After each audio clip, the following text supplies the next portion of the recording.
Well, as Glastonbury goers wallow in their traditional sea of mud, beyond the traditional festival scene, this could be shaping up to be another summer of love.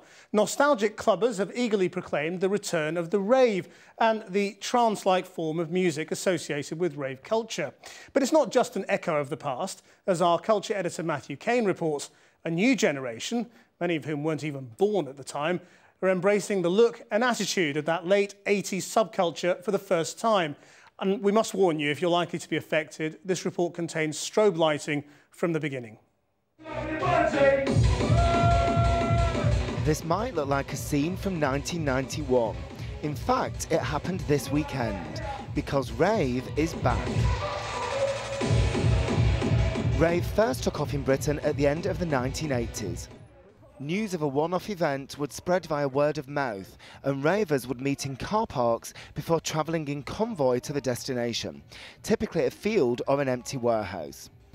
White gloves, strobe lighting and T-shirts with smiley faces were all associated with rave.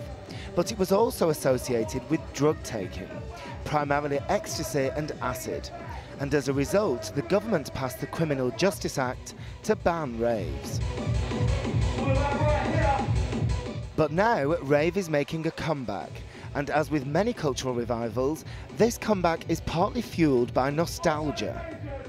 I suppose there are parallels between the fact that there are bands and acts that are coming back together like there is in pop.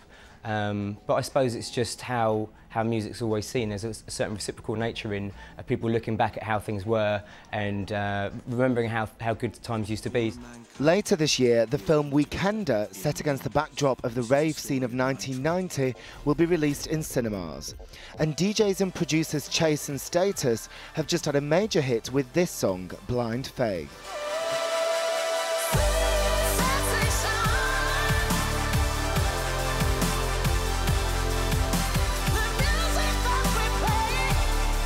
The video was designed to recreate the emotions associated with the original rave scene.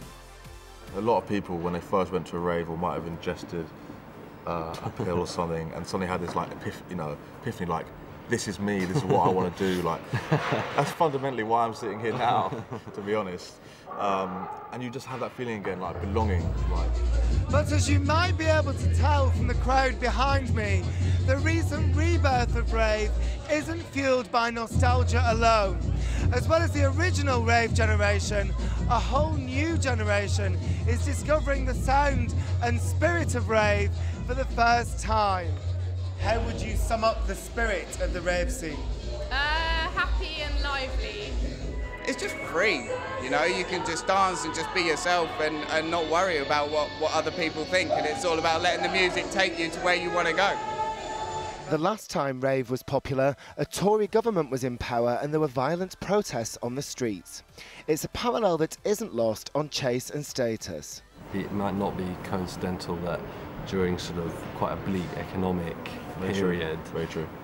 Rave music is coming back, which is commonly associated with, you know, escapism, euphoria, you know, stuff like that. But some things have changed enormously over the last 20 years. Perhaps the biggest change has been the rise of the internet and mobile phones.